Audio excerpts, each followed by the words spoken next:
Coming up on Mountain News this morning, the July 2022 flood is something survivors will never forget, but these new homeowners are doing their best to move forward. And the youth in Harlan are celebrating a new gymnasium for its Boys and Girls Club. Dedicated to Eastern and Southern Kentucky, this is WYMT Mountain News This Morning. Good morning, I'm Madison Carmouche. We're coming up on 5 o'clock this Thursday morning, and today is still a first alert weather day, so we're going to send it over to meteorologist Tim Drawbridge for a look at your forecast.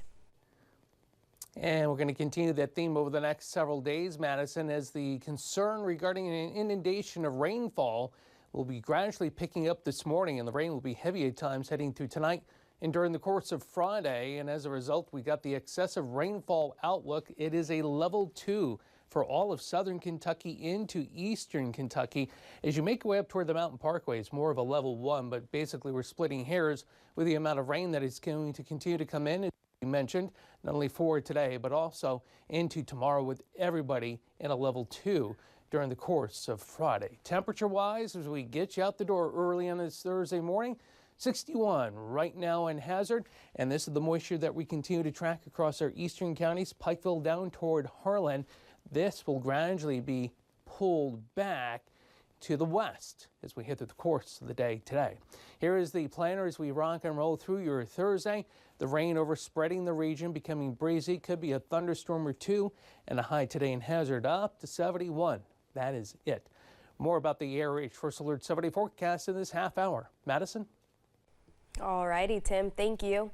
2 years after historic floods devastated eastern Kentucky, people are still working to rebuild their lives. 45 people were killed, thousands of homes were damaged or destroyed. Many of those affected are still waiting on permanent housing. Yesterday, as Samantha Valentino shows us, 14 families received the keys to their brand new homes. Lonnie Arrowwood remembers the night of the July 2022 floods like it was yesterday.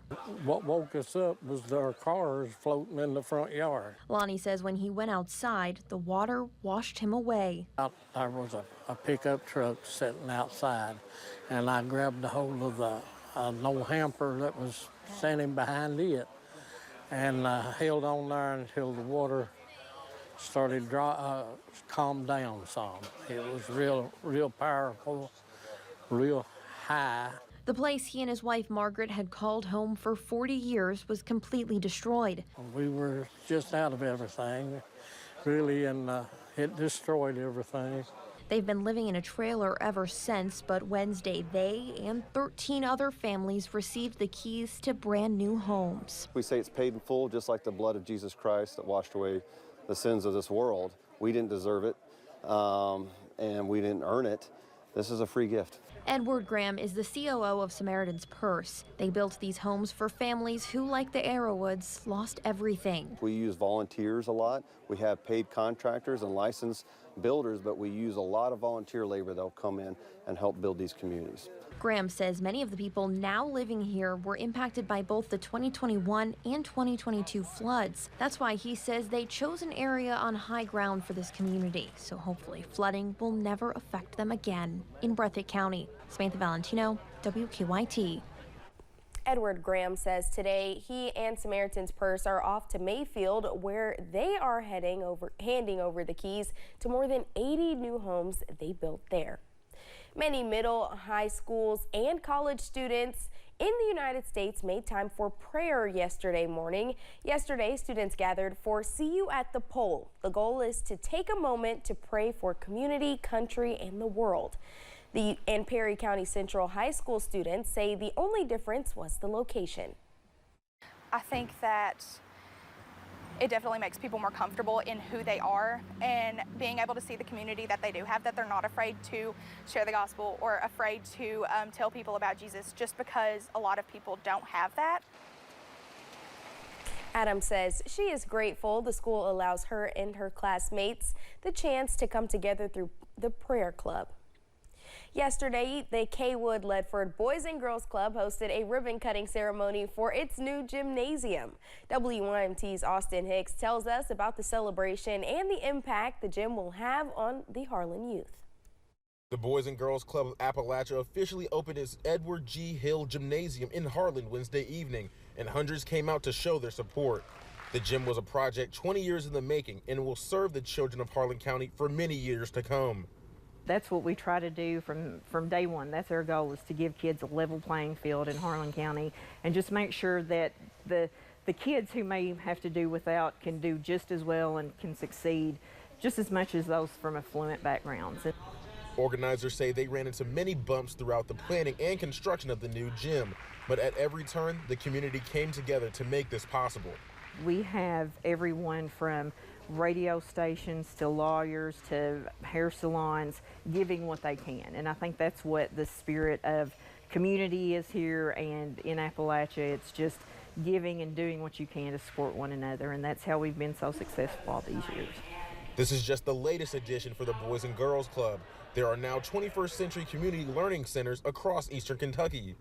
We have opened 21st century clubs in schools. They've been able to be actually within the schools so we can get the kids right where they're at. And some of these schools are in just areas that are very isolated. There's just not even a grocery store nearby. And so to give them the opportunity to have the programs of a Boys and Girls Club is really just phenomenal. Katina Haynes says expansion is just beginning. Started spreading out, and now we've gone from one club in Harlan to 7 clubs in 4 different counties, and we have 3 more that's going to open within a year. Organizers at the Boys and Girls Club plan to use the gym for college readiness courses alongside a STEM program. In Harlan, Austin Hicks, WYMT Mountain News. During the celebration, Harlan native Sharon Angel announced the Paul M. Angel Foundation will be partnering with the Boys and Girls Club and will be providing scholarships for children in Harlan to go to college. Today, the Power Up the Pantry food drive is set to begin soon, and WYMT is teaming up with Kentucky Power once again. There will be multiple locations where you can drop off non-expired and non-perishable food. You can go to Broadway Square in Ashland from 11 a.m. to 2 p.m. and the Ashland Cannonsburg Walmart from 8 a.m. to 5 p.m. There will also be a tent set up at the Hazard Walmart and the Pikeville Walmart. You can go there anytime between 8 this morning and 5 this evening.